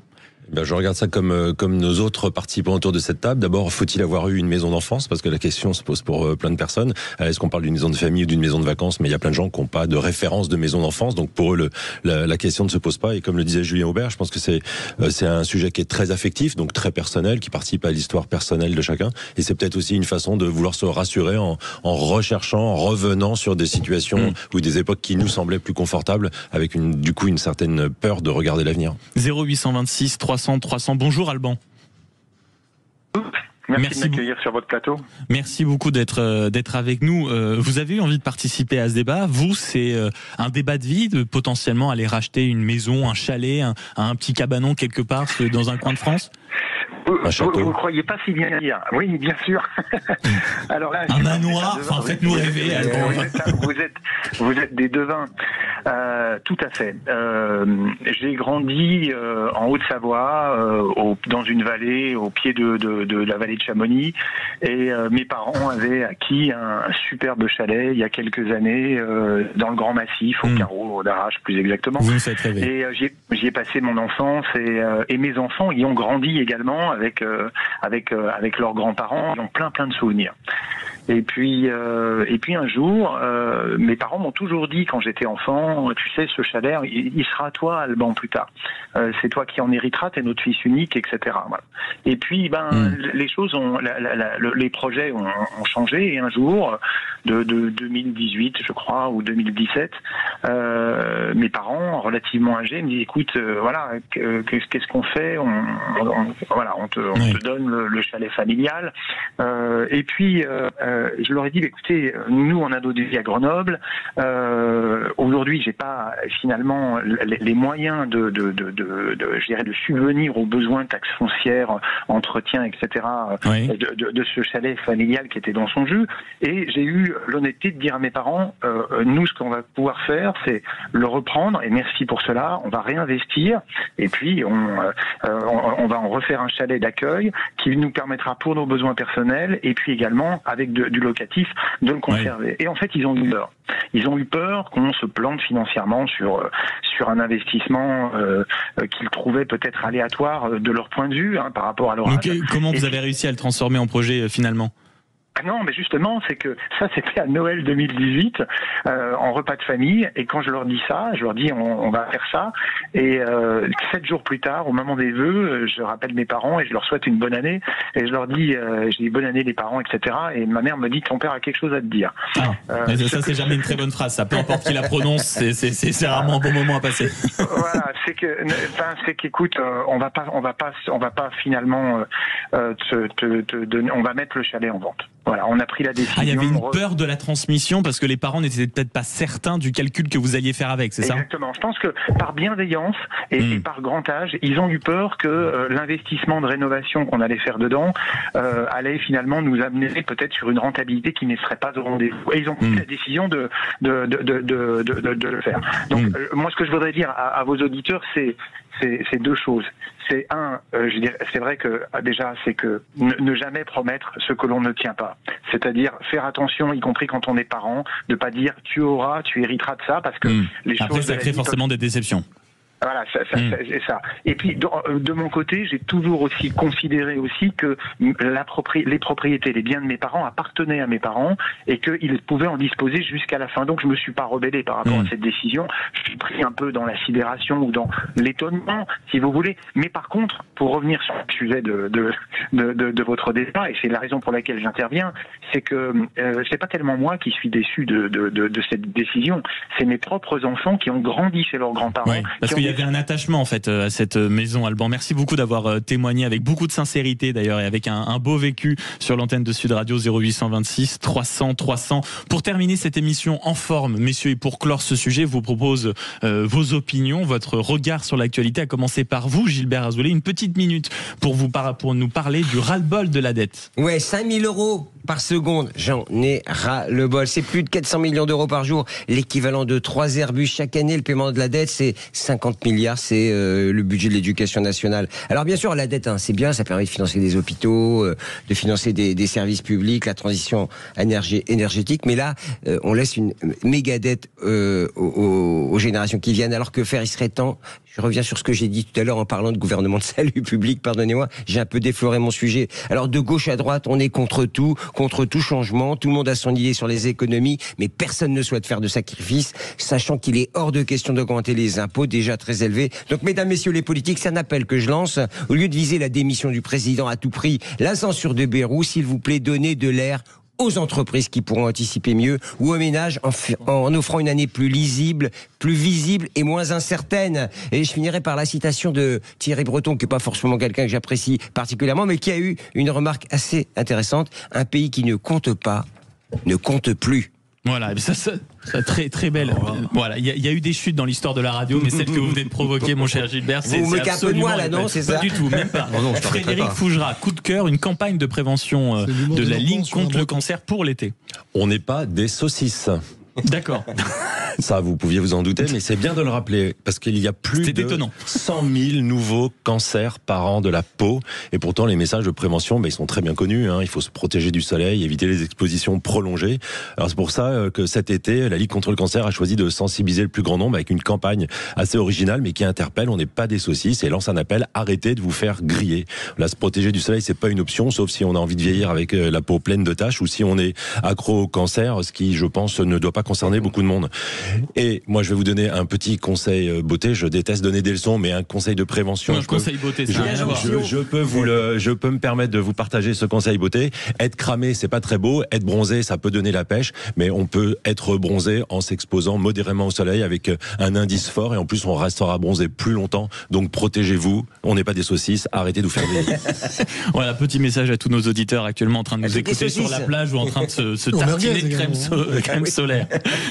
Julien Aubert, il y a dû en avoir dans ces manifestations, peut-être des merguez, tenez, dans le meeting à Avignon, des réunions étranges, rien à voir avec le théâtre. Oui, parce que en fait, que on soit un citoyen avec des idées, qu'il y ait beaucoup de gens, qu'il y ait un engagement sur la Palestine. Moi, sur le fond, je dirais, ce qui se passe à Gaza est un drame, et voilà, il éveille la conscience, mais que le directeur du Festival d'Avignon instrumentalise une association qui est financée sur fonds publics pour l'utiliser comme tremplin, je dirais politique, en transformant finalement un événement culturel en événement politique, à mon avis, c'est très mauvais. D'abord parce que chacun a son rôle. Ensuite parce que on doit s'exprimer en tant que citoyen en son nom et pas au nom de son entreprise, de son administration ou de son festival.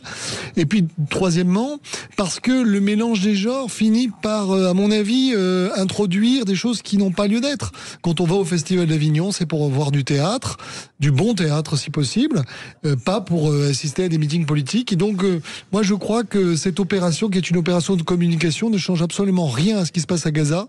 En revanche, elle peut avoir un effet mauvais, négatif, sur un théâtre qui a aujourd'hui besoin, au contraire, qu'on dépolitise les enjeux. Merci beaucoup Julien Aubert, le message est passé. Le mot de la fin, alors là, quel mot de la fin? Arnaud Stéphane, parce que là, on va gueuler contre les pharmacies.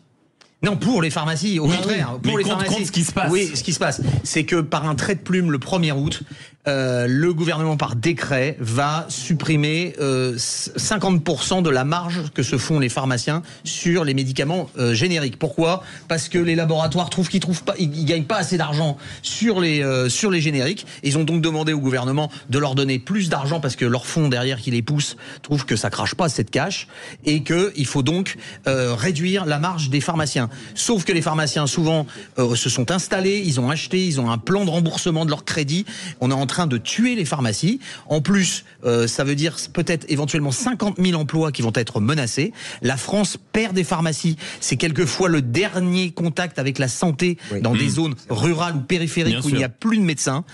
On est aujourd'hui passé de 25 000 officines à moins de 20 000 aujourd'hui en France. Et l'objectif des gouvernements, parce que c'est dit dans des réunions professionnelles, c'est de descendre à 15 000, parce qu'il faut se rapprocher du chiffre de l'Allemagne. C'est de la folie complète. L'Allemagne n'a que 8 000 communes, la France en a 36 000, ils n'ont absolument pas les mêmes problèmes. Et puis il n'y a plus d'enfants. Exactement. Et le but, c'est de faire des colossales pharmacies avec qui sont en réalité des petits supermarchés. Exactement. Avec tout ce qu'on cherche généralement. Exactement. Et ça, c'est très mauvais. La France a besoin de garder son maillage de pharmacie. C'est important pour les Français. Et ce sera le mot de la fin. Merci beaucoup, messieurs. Gilbert Azoulay, directeur général de New Think Education, journaliste pour l'Hémicycle. Frédéric Fougera, président de Tenkan Paris, l'agence de communication, auteur de Anthologie de la com. Je rappelle que c'est 2 éditions Bréal Studirama. Julien Aubert, président de l'Institut Valmy, le vice-président des Républicains et ancien député, ainsi qu'Arnaud Stéphane, fondateur de l'agence La Note de Com. Merci beaucoup d'avoir passé cette heure et demie avec moi. Je sais à quel point ça a été douloureux. Et 1h15, ça me paraît beaucoup plus long, je sais. Mais je sais, mais écoutez, on fait avec ce qu'on a. Et vous êtes bien sur Sud Radio, il est midi. 1h30. Allez.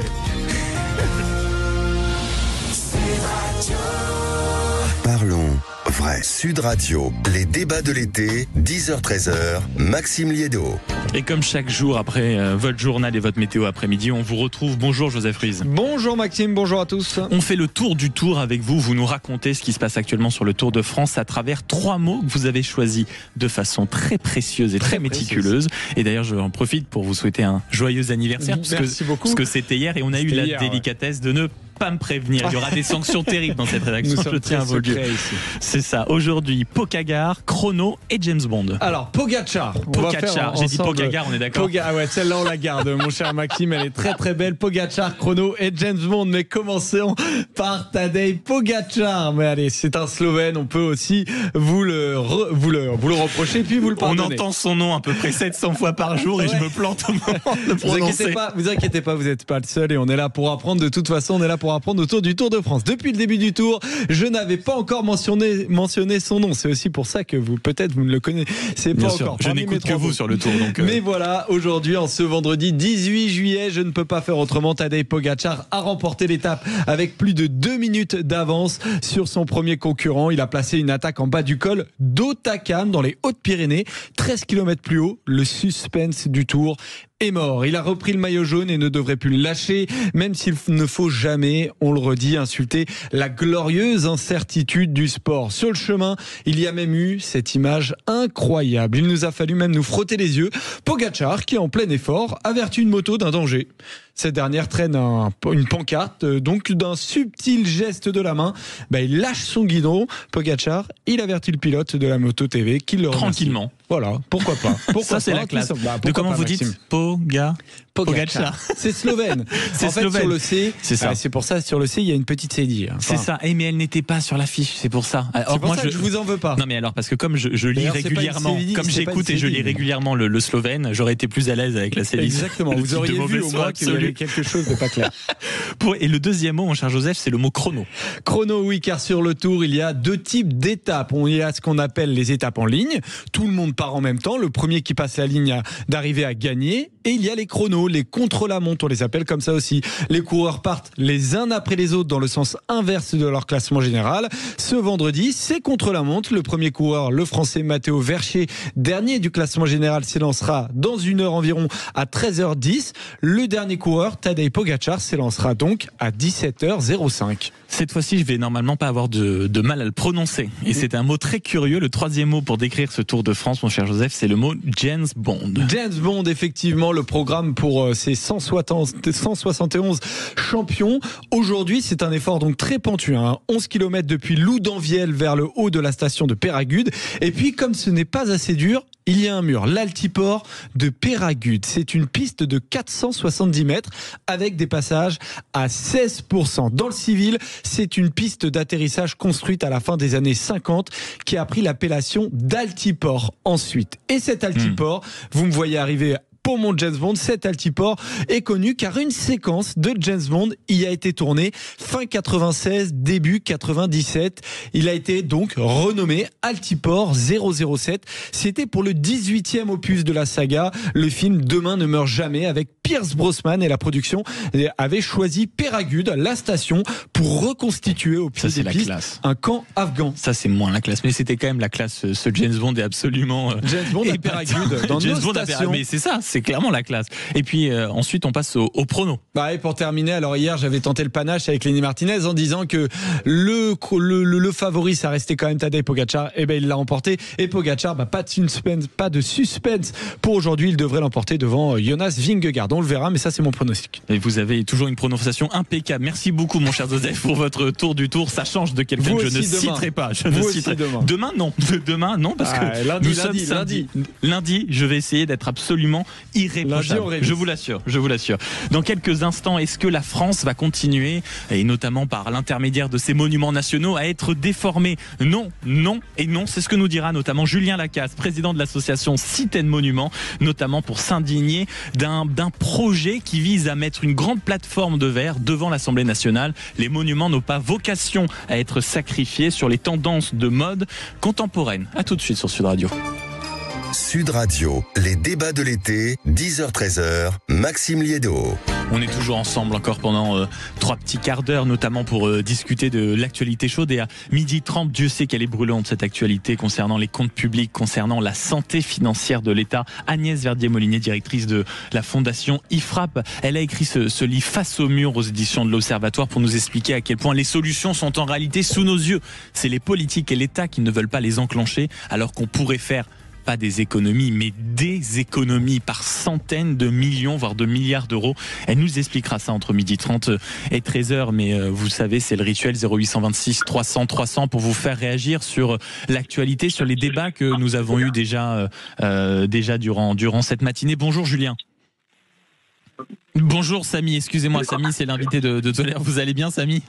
Oui, Oui, très bien, je vous remercie. Merci beaucoup d'être avec nous ce matin. Vous avez entendu notamment le coup de gueule d'Arnaud Stéphane qui disait il y a un plan délirant du gouvernement contre les pharmaciens. On va potentiellement faire disparaître 30% des officines. Et c'est ça vraiment qui vous a fait sortir de vos gonds, parce que vous êtes vous-même pharmacien, Samy, c'est ça? Oui, tout à fait. Depuis plus de 20 ans. Et comment expliquez-nous et expliquez aux auditeurs le projet, le coup de gueule contre ce projet qui, visiblement, selon vous, risque d'être une hécatombe, si je comprends bien. Absolument, tout à fait. Donc toute la profession est très inquiète et je dirais à la fois très déçue. Pourquoi ? Depuis le Covid, on ne peut pas nier le fait que les pharmaciens ont fourni un travail considérable depuis le Covid par la crise. Enfin, je vous ai parlé des détails, tout le monde le sait. Et en plus de ça, on a essayé de pallier également à la demande du gouvernement aux déserts médicaux. C'est-à-dire aujourd'hui, les pharmacies, par exemple, on vaccine, on fait beaucoup de choses à moindre coût en plus. Donc l'économie, elle est énorme. Sans parler par exemple des médicaments chers. Aujourd'hui, les hôpitaux, par exemple, les pharmacies des hôpitaux ne tiennent plus des médicaments chers, c'est nous qui les avons. Un exemple, on a un médicament qui coûte 3 000, 4 000 euros. Le gain de la pharmacie fait 97 euros. Avant impôt, attention. Tout ça, le gouvernement ne le dit pas. Aujourd'hui, c'est simple. C'est qu'on veut faire des économies, on veut taper tout simplement au niveau des officines. Le problème, c'est que ça va menacer le maillage territorial. Et donc, du coup, ce qui va se passer, c'est que surtout les zones rurales, c'est qu'il va y avoir des pharmacies qui vont disparaître. Donc aujourd'hui, il n'y a plus de médecins dans certains villages. On va continuer, il n'y aura plus de médecins. Donc moi, je ne comprends pas, en fait, la feuille de route des décideurs. Seule chose que je sais, parce que je me documente un petit peu, même en dehors de mon métier de la santé, c'est que quand on prend des économistes, Abdelat, Cherteux, CNRS, Porcher, Thomas Piketty, on trouve que le seul, si je préfère le dire, on trouve que le seul poste de dépense qui a augmenté, c'est les aides aux entreprises. Qui est passé de 2 à 7%. Donc, le narratif. Et puis on en a discuté beaucoup, Samy, sur Sud Radio, les fameux 211 milliards distribués aux entreprises. Exactement, tout à fait. Donc, du coup, le fait de venir aujourd'hui dire que culpabiliser les Français comme quoi qui coûtent cher, en fait, au niveau de la santé, c'est faux. Mais en fait, ce qui est extraordinaire, Samy, ce qui est extraordinaire quand on vous écoute, c'est qu'on sent bien que le pharmacien aujourd'hui n'est pas seulement pharmacien, c'est-à-dire que c'est lui qui s'occupe du tissu social. Vous connaissez chaque personne qui vient dans votre pharmacie, quand vous les suivez depuis des années, vous connaissez les ordonnances par cœur, vous connaissez, donc vous êtes vraiment d'utilité sociale. C'est peut-être ça aussi vraiment qu'il faut crier sur tous les toits comme vous le faites. C'est ce qu'on essaie de faire entendre et je vous remercie de me donner la parole pour le faire. Donc le mouvement, il va continuer. Oui. Je crains que votre téléphone ne passe plus, mon cher Samy. Est-ce que vous nous entendez ? Ou vous avez eu un problème de téléphone? Peut-être que votre pharmacie... on vous censure, Samy. Je crois que... Mon cher Samy, je crois qu'on essaye de vous censurer. Ah non, c'est bon, mon cher Samy, non, c'est bon, pardon. Mais non, mais vous savez ce que c'est? On appelle ça les aléas du direct. Et heureusement qu'on a un technicien formidable qui s'appelle Anthony et une standardiste exceptionnelle qui s'appelle Aude, qui sont vraiment là aux manettes en train de récupérer le coup de fil. Donc là, ils ont une antenne comme ça perchée sur le toit de Sud Radio. On ne vous lâche plus, Samy. Finissez. Je confirme pour Aude et même pour Thomas. Je confirme bien. Un dernier chiffre. Un Allemand, c'est des chiffres officiels, j'invente rien. Il coûte 15 euros par jour de médicaments. Un citoyen français en coûte 13 euros. On fait culpabiliser les gens en leur faisant croire qu'ils coûtent cher. Tout ça, c'est juste pour faire des économies. Mais est-ce que vous comprenez, mon cher Samy aussi, peut-être parfois le petit débat qui monte en disant mais en réalité le sujet c'est que les pharmacies, ce ne sont plus des pharmacies, ce sont des supermarchés, on y va acheter des soins, des crèmes, du démaquillant, des trucs pour la peau et peut-être que ça donne cette impression de surconsommation à l'intérieur des pharmacies. Vous comprenez ça aussi ? Mon cher Samy, je crois décidément qu'il y a une volonté de vous censurer. Je vous remercie quand même de nous avoir appelés et on se rappellera pour suivre ce mouvement des pharmaciens et ce projet du gouvernement. On va y accorder du temps d'antenne sur Sud Radio. Je vous remercie de nous avoir appelés, mon cher Samy, et à l'occasion, je passerai peut-être dans cette pharmacie 0800 26 300 300, le standard de Sud Radio, pour participer et à nos discussions et réagir également, passer vos coups de cœur et vos coups de gueule. Sud Radio, les débats de l'été, 10h-13h, Maxime Liédo. En parlant de coup de cœur et de coup de gueule, je crois qu'on est devant un cas d'école. Bonjour Julien Lacaze. Bonjour. Président de l'association Cité Monument, c'est bien ça ? Cité Monument, oui. Formidable. Si on a eu envie de vous inviter, notamment aujourd'hui, c'est parce que il y a une pétition en ligne portée par votre association, parce que il y a un projet dont il faut le dire, on n'a pas eu beaucoup écho. C'est un pavillon d'accueil du public devant l'Assemblée nationale qui fait véritablement polémique, parce que si je comprends bien, et dites-moi si je me trompe, l'idée est de faire une sorte de petit dôme en verre au niveau de l'Assemblée nationale, c'est ça ?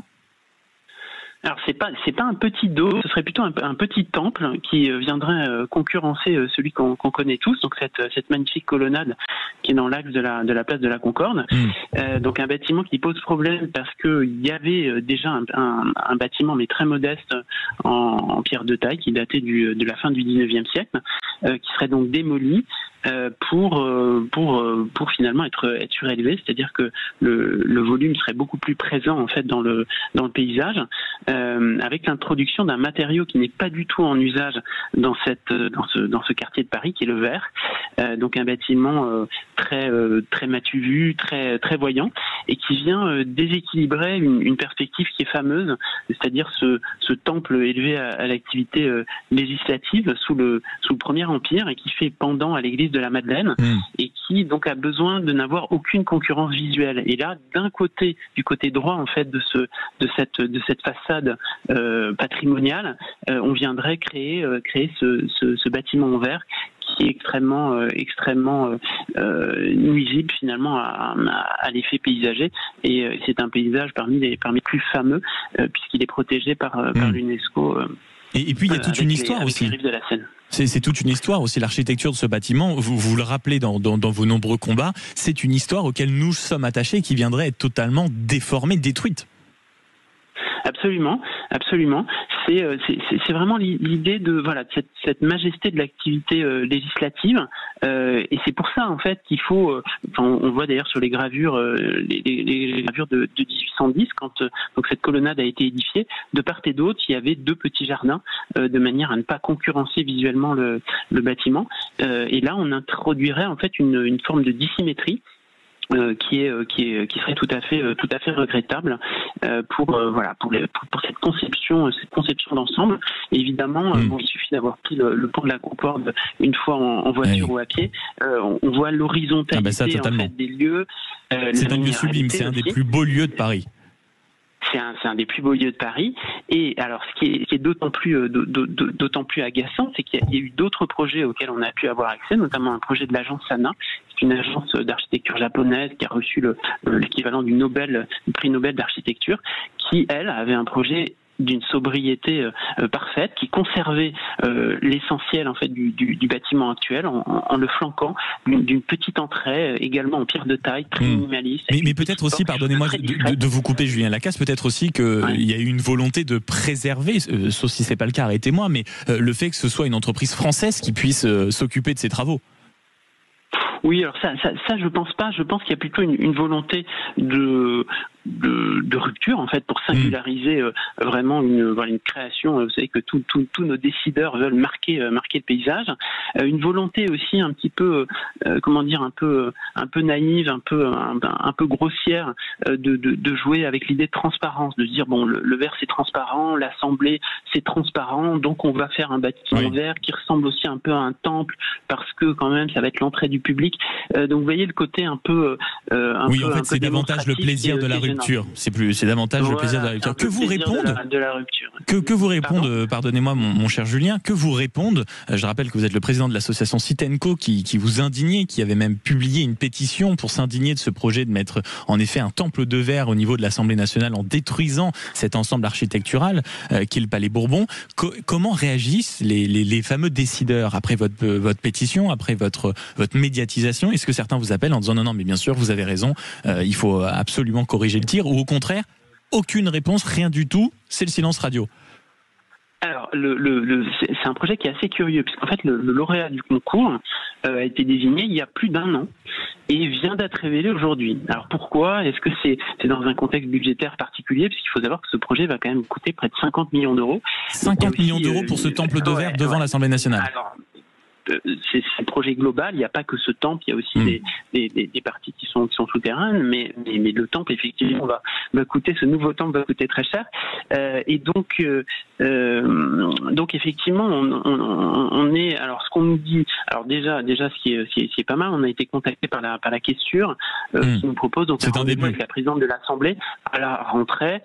pour justement nous présenter ce projet et essayer d'en discuter. Bon, nous, je pense qu'on va pas être convaincus, et que malheureusement on devra faire une action en justice pour essayer de faire respecter cette partie de Paris qui est encore une fois classée site du patrimoine mondial par l'UNESCO. Et nous allons d'ailleurs saisir l'UNESCO, puisque l'UNESCO veille sur la valeur universelle exceptionnelle de ce bien qui appartient au patrimoine mondial. Merci beaucoup Julien Lacaze d'avoir été avec nous, président de l'association Citen Monucan, et nous avoir alerté quand même sur ce projet qui pourrait clairement déformer la devanture de l'Assemblée nationale. Et plus largement, merci à vous de veiller sur ce patrimoine qu'on retrouve absolument partout dans le territoire, dans le sud, dans le nord, à l'est, à l'ouest. Et c'est vrai que c'est la richesse de notre pays. Dans un instant, la richesse de notre pays, justement, peut-être que la richesse de notre pays est un peu discutée en ce moment. On l'a vu avec le plan de François Bayrou. C'est une tentative, je dis bien une tentative de redressement. Et alors qu'en réalité, on ne va pas chercher au bon endroit. Agnès Verdier-Molinier, dans un instant, directrice de la fondation IFRAP. Elle est l'auteure de Face au mur. Tout est dans le titre. C'est aux éditions de l'Observatoire. Et elle nous dit arrêtez d'aller chercher l'argent auprès des Français. L'État peut se serrer la ceinture. Est-ce que le mammouth étatique va réussir à entamer son régime? On en parle avec elle dans une poignée de minutes. À tout de suite. Sud Radio. Sud Radio. Parlons vrai. Parlons vrai. Sud Radio. Parlons vrai. Sud Radio, les débats de l'été, 10h-13h, Maxime Liédot. Dans un instant, on va se plonger dans les méandres de l'économie française, parce que c'est de ça dont il s'agit, alors qu'on n'arrête pas de nous parler de redressement, de réarmement de la France, de la nécessité de faire des économies. Il faut croire que personne n'est convaincu quand même par les dernières propositions et par les nombreuses idées comme ça qui jaillissent du chapeau ici et là pour trouver des économies ou pour améliorer la production. On va en discuter avec Agnès Verdier-Molinier. Bonjour. Bonjour Maxime. Merci beaucoup d'être avec nous ce midi, directrice de la fondation IFRAP, auteure de Face au mur, c'est aux éditions de l'Observatoire. Et pardon de vous le dire comme ça, Agnès Verdier-Molinier, mais c'est très déprimant quand on est un de vos lecteurs depuis très longtemps, parce que tout ce que vous prédisez dans vos livres depuis longtemps, le danger de la dette, les taux d'intérêt, le risque de FMI, le fait que l'État ne se serre pas la ceinture, on a l'impression que non seulement maintenant on y est, et que oh là là, on vient de le découvrir que la situation était aussi grave que cela.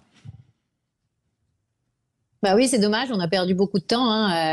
On perd beaucoup de temps en France à parler, à débattre, à produire des rapports, et pas beaucoup, malheureusement, on passe pas beaucoup de temps à agir. Et c'est le sujet qu'on peut vraiment déplorer. C'est finalement se dire que depuis 10 ans, il y a 10 ans, je sortais un livre qui s'appelle « On va dans le mur » où j'expliquais tous les boulets que la France a finalement additionné dans toutes ces années, à la fois des normes, à la fois des taxes, à la fois des doublons entre l'État, la sécurité sociale, les collectivités locales, qui nous coûtent très cher et qui améliorent pas la qualité des services publics. Alors aujourd'hui, le Premier ministre, il est face au mur, c'est ça. C'est le titre de votre livre, donc ça tombe bien. Lui, il dit qu'il est face à la falaise, c'est un peu la même idée.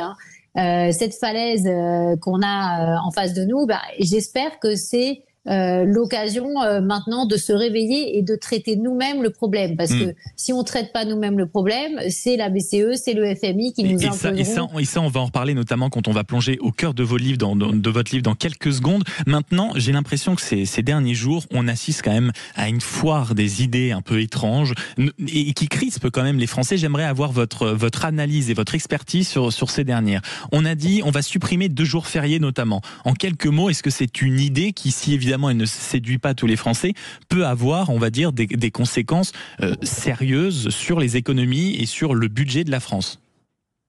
Alors, la première chose, Maxime, c'est de dire qu'on ne travaille pas assez en France. On ne travaille pas assez parce que, d'abord, on a un taux de chômage des jeunes qui est trop élevé et une rentrée sur le marché du travail qui est trop tardive.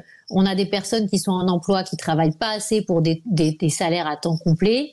On est parmi les pays qui travaillent le moins en moyenne pour un temps complet. Tous les chiffres Eurostat sont très clairs là-dessus. Nous, ça fait des années qu'on propose d'arrêter de parler en durée de travail hebdomadaire en 35 heures, mais en durée annuelle, et qu'on propose de passer plutôt pour un temps complet à 1750 heures, par exemple, ce qui augmenterait de plus d'100 d'heures par an le nombre d'heures travaillées pour un temps complet sans être payé forcément plus. Parce que mais vous dites, pardonnez-moi Agnès Verdet-Molinier, que le débat, parce que c'est aussi une petite musique qui monte, je pense à Mathieu Lefebvre qui était notre invité il n'y a pas très longtemps sur Sud Radio et qui nous disait, bon, le vrai débat, personne ne veut l'entendre, mais c'est les 35 heures. Vous dites, on s'en fiche des 35 heures, des 39 heures, on doit passer un calcul annuel pour mettre tout le monde d'accord. Absolument, Maxime, il faut absolument passer à un calcul annuel. Et de toute façon, ça, de facto, ça supprimerait des jours fériés, ça supprimerait des jours de RTT. Donc, quand j'entends certains politiques là depuis plusieurs jours qui disent « Oh là là, c'est les gens qui travaillent qui vont supporter l'essentiel ». Non, en fait, tout le monde doit faire l'effort. On doit avoir un taux de chômage qui baisse pour les jeunes, des personnes qui sont aujourd'hui sur des situations de cumul d'aide sociale, à qui on demande de revenir vers l'emploi, sinon on baisserait leur niveau d'aide sociale. Ça, c'est vrai que ça n'a pas été annoncé par le Premier ministre, mais c'est tout à fait quelque chose dont on peut s'inspirer, qui se passe dans les pays autour de nous en Europe. Il faut que ceux qui sont au travail aujourd'hui travaillent plus à l'année, et il faut que les retraités partent, en fait, ceux qui partent à la retraite partent plus tard à la retraite. Donc, ça, de toute façon, tout le monde est d'accord, malheureusement, sauf les politiques, pour dire que les retraites, c'est vraiment l'éléphant au milieu de la pièce. Et dans cette idée de mettre davantage les Français au travail, vous avez vu ce qu'a proposé la ministre concernée par ce sujet, dont le ministère porte le travail. Elle dit, bon, on peut commencer à donner de la liberté aux entreprises et à faire, sur le modèle de la 5e semaine de congés payés, la même chose que le RTT, c'est-à-dire les monétiser. Est-ce que ça, c'est une piste, même si elle n'est pas parfaite, qui peut être encourageante, Agnès Verdet-Molinier? Mais en réalité, Maxime, je pense qu'il vaut mieux passer sur cette idée de dire un temps complet, c'est tant d'heures de travail en face. Est-ce que c'est 1750 heures? Est-ce que c'est plus? Si on se met dans la moyenne européenne, on serait encore au-dessus de ça. Pourquoi? Parce que on perd 7 milliards d'heures non travaillées en France parce qu'on a plus de chômage, un départ à la retraite plus tôt. 7 milliards d'heures.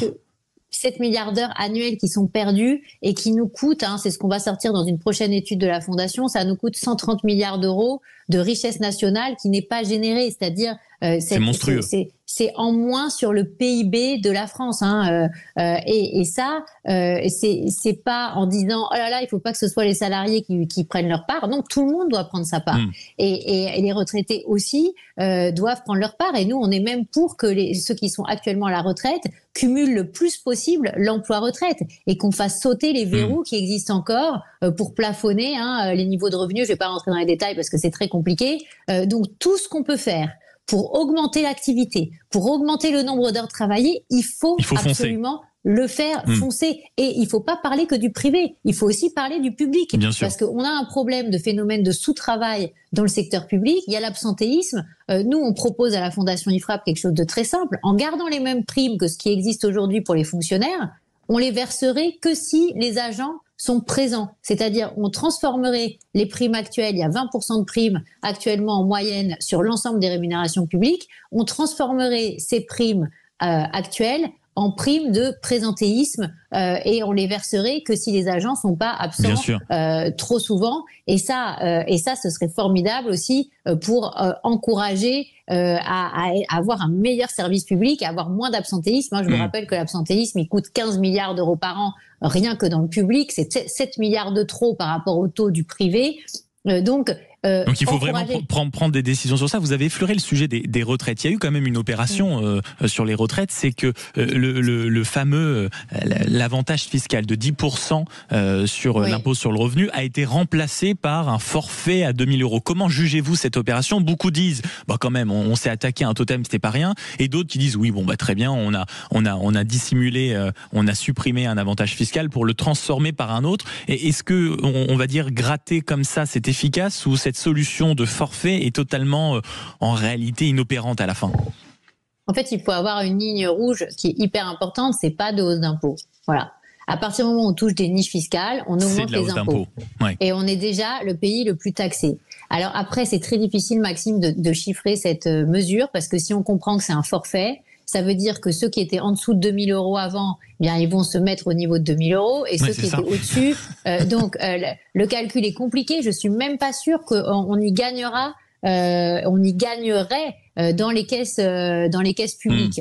Donc c'était peut-être juste pour s'attaquer au symbole des 10% qui était devenu un peu un totem médiatique, histoire de le transformer en autre chose, c'est ça? Oui, mais c'est pas la bonne idée. C'est pas ça. La bonne idée, c'est c'est travailler plus et plus longtemps.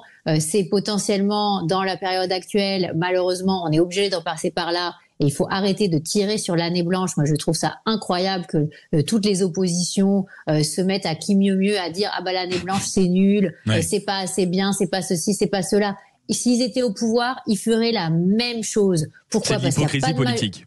Mais c'est une totale hypocrisie. Vous savez, on a fait le tour de tous les pays européens. Comment ils ont fait quand ils ont eu des crises des finances publiques, que ce soit en Suède, que ce soit aux Pays-Bas, que ce soit au Portugal, que ce soit en Grèce? Eh bien, ils ont gelé en valeur la dépense publique. C'est ça l'année blanche. Et donc, geler en valeur la dépense publique, ça veut dire geler les dépenses de retraite, ça veut dire geler les dépenses de masse salariale publique, ça veut dire geler les aides sociales, voire sur certains cas les baisser. Et ils s'en sont très bien remis, ça n'a pas été un traumatisme pour les pays en question. Mais non, parce qu'en fait, notre modèle social, on le sait, il est allé beaucoup trop loin dans la désincitation au travail et dans le coût. Regardez sur la santé, il y a quelque chose qu'on peut faire aussi, c'est suspendre le tiers payant au moins pendant 1 an pour voir ce que ça donne ensuite derrière, parce que ce soit sur l'AME, que ce soit sur l'équivalent, enfin ce qui on a parlé hier de l'AME, l'ancienne CMU, ou que ce soit aussi le sujet des ALD, des affections de longue durée. Tout le monde a le tiers payant, ça incite aussi à avoir des dérapages sur les transports sanitaires, etc., etc. Là, on peut avoir une piste d'économie potentielle. Et je reviens sur les. Allez-y, revenez sur le point que vous vouliez développer. Oui, je reviens sur les retraites parce que là encore, il y a beaucoup de démagogie ces derniers jours et que je trouve irresponsable. Aujourd'hui, on dit quoi ? On dit avec l'année blanche, on fait un gel des pensions de retraite, on n'augmente pas les pensions. D'accord. Certains disent c'est pas bien. Ok. Mais alors, est-ce qu'ils expliquent aux Français que si on fait pas ça, si on n'arrive pas à freiner la dépense publique, si on n'arrive pas à la maintenir à peu près au même niveau que 2025, et encore le plan du gouvernement, il va pas assez loin parce qu'en fait on passe de 1693 milliards à 1722 milliards dans les chiffres gouvernementaux, ça veut dire encore une augmentation de 29 milliards de la dépense en valeur. Donc il faudrait geler encore plus les dépenses. Mais geler les retraites aujourd'hui, ça veut dire quoi ? Ça veut dire éviter que demain, il y ait une intervention du FMI ou de la BCE pour dire qu'il faut les baisser de 15 ou 20%, comme c'est arrivé au Portugal ou en Grèce. C'est là que je trouve que la pédagogie qui doit être faite auprès de nos concitoyens, je trouve que le Premier ministre... Le Premier ministre en a pris sa part, en partie, vous l'avez entendu comme moi, Maxime. En revanche, je trouve que les différents partis politiques qui s'expriment actuellement sur le sujet, même ceux du socle commun, ils ne font pas la pédagogie de la situation dans laquelle nous sommes actuellement. C'est une situation de minuit moins 1 par rapport à la crise de la dette. Et c'est bien pour ça qu'on discute avec vous, Agnès Verdier-Molinier, directrice de la Fondation IFRAP, auteur de Face au mur. Et juste après la pub, on va rentrer dans le détail. Vous l'avez effleuré comme sujet, le risque d'un FMI à nos portes. Est-ce si impensable que ça ? Les agences de notation, quelle est cette mascarade d'avoir une note qui n'est pour l'instant toujours pas dégradée ? Et les différents efforts, vous en parlez beaucoup dans votre livre, que ce soit sur la désindustrialisation, les normes, l'assistanat, l'insécurité, les solutions sont là. Il faut simplement du courage politique. C'est ce que va nous dire Agnès Verdier-Molinier, qui reste avec nous. Et vous êtes bien sur Sud Radio. À tout de suite. Sud Radio, c'est vous qui donnez le ton. Sud Radio, les débats de l'été, 10h-13h, Maxime Liédo. On est toujours en compagnie pendant un gros quart d'heure d'Agnès Verdier-Molinier, directrice de la Fondation IFRAP, et je recommande vivement son livre Face au mur, parce que là on n'est pas face au mur, on est vraiment à ras-bord, on va pas tarder à foncer dedans, voire à accélérer, et c'est aux éditions de l'Observatoire, tout est dedans. Agnès Verdier-Molinier, juste avant cette courte pause, on était en train de discuter de la question en effet des retraites, du temps de travail, et une question avant qu'on aille dans le détail de votre livre que je tenais absolument à vous poser, parce que j'ai l'impression là aussi que c'est une petite musique qui a été à nouveau soulevée par Pierre Moscovici avec cette phrase « Les Français épargnent trop, ils ne consomment pas assez ». Est-ce que vous pensez qu'à un moment ou un autre, les politiques auraient le courage d'aller jusqu'à taper peut-être dans l'épargne des Français ? Vous qui connaissez ces milieux par cœur, est-ce que vous pensez que c'est quand même une piste, vu la situation dramatique dans laquelle on est, vers laquelle on pourra se diriger ? Le courage, je ne sais pas si c'est le bon terme, Maxime, ce serait vraiment catastrophique. C'est-à-dire que pourquoi nos concitoyens épargnent énormément, c'est parce que aussi ils voient très bien que nos finances publiques sont très mal gérées, qu'ils voient que la dette ne fait qu'augmenter, que le déficit n'est pas du tout maîtrisé, et que finalement ils s'attendent à avoir des avalanches d'impôts. Mais justement, c'est pas du tout ce qu'il faut faire, aller taper dans l'épargne des Français. Il faudrait plutôt les inciter à investir. C'est pas du courage, c'est plutôt un geste de folie. Je me reprends. Oui, les inciter à... Non, mais parce que moi, ça me rappelle un peu ce qu'avait dit à un moment Sandrine Rousseau. Finalement, c'est pas grave.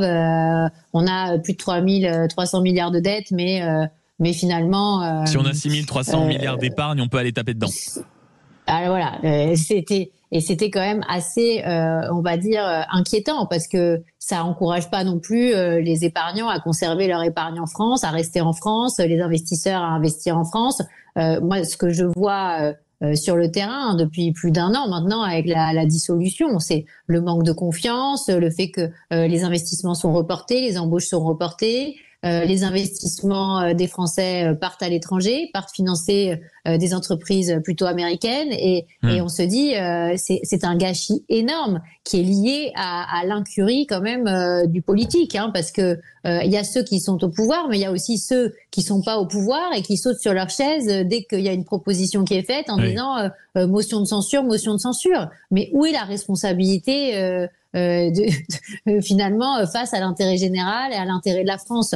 Là, aujourd'hui, au lieu d'avoir des oppositions qui vraiment sont très excitées à la moindre idée de motion de censure, il faudrait qu'on soit plutôt dans une logique de dire il y a trop de hausses d'impôts, comment on remplace ces hausses d'impôts par des baisses de dépenses. Et là, il y a des choses à faire qu'on peut aller faire beaucoup bien en avant par rapport à ce qui a été annoncé par le Premier ministre. Par exemple, geler totalement les rémunérations publiques, geler l'avancement.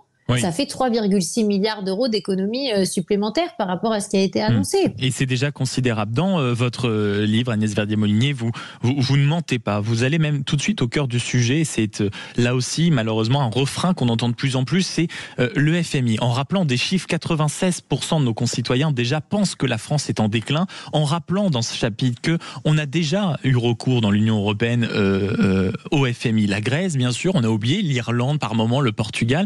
Est-ce que vous entendez tous ces commentateurs qui disent il faut arrêter, ça c'est vraiment jouer avec la peur des Français, le FMI n'arrivera jamais jusqu'à la Maison France, au contraire vous dites arrêtons cette prétention, bien sûr que le FMI peut commencer à débarquer sur le paillasson en toquant à la porte en disant bonjour, alors voilà ce qu'on va faire. Mais alors, il y a quelque temps, quand j'ai sorti ce livre et mon premier chapitre s'appelle « Que ferait le FMI en France ?» on m'a dit mais la France n'est pas la Grèce, ça n'arrivera jamais à la France, etc., etc. Depuis Olivier Blanchard, qu'on peut pas dire être contre la dépense publique parce qu'il a toujours été plutôt il a toujours encouragé pour s'endetter plus, dit ah oui c'est vrai. Le FMI pourrait intervenir en France. Et puis, il y a la ministre des Comptes publics, Amélie de Montchalin, qui est à Bercy actuellement. Dans une interview dans le JDD, qui avait dit le FMI et le risque à nos portes est réel. C'est ça. Et puis, il y a le premier président de la Cour des comptes qui, quand même, commence à dire la situation est vraiment très, très grave. Et alors, il reprend un peu une expression de la Fondation IFRAP, il dit on est au pied du mur. Et puis, il y a le gouverneur de la Banque de France. Et puis, il y a le FMI lui-même qui dit que la France doit absolument baisser ses dépenses. Ils disent pas il faut augmenter les impôts. Ils disent il faut baisser les dépenses. Oui. Et puis, il y a les agences de notation. Vous avez cité tout à l'heure Maxime, qui disent, et notamment Standard & Poor's, qui dit quoi? Qui dit il faut surtout baisser la dépense publique et pas ajuster par l'impôt. J'entendais Thierry Breton hier sur Europe 1 qui disait oh mais non, il y aura pas d'intervention du FMI. C'est de lui dont je parlais en effet avec délicatesse. parce que en fait en France on sait lever l'impôt. Non mais c'est plus là possible aussi, ça. Arrêtons de dire qu'on va lever des impôts supplémentaires. Et c'est une expression peut-être un peu triviale, mais on va pas tondre un œuf. On peut plus augmenter l'impôt.